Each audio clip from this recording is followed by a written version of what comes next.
Hello friend, welcome back to Toyota Maintenance YouTube channel. I would just really quickly would like to share with you what this owner did with this Taco.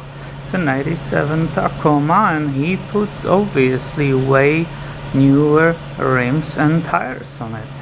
I completely dig it and I just wanted to film it for you as an inspiration.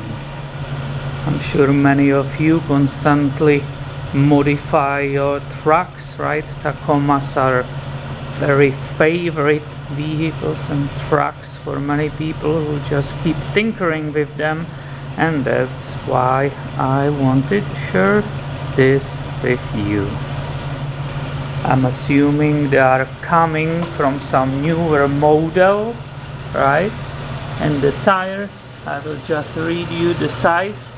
It's a 265 70R16. So this is what is on this baby. I think she looks beautiful. She's a really sweet lady. I just finished working on the engine, which was running rough.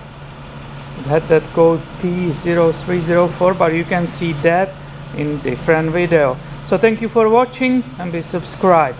Have way more coming your way soon. See ya.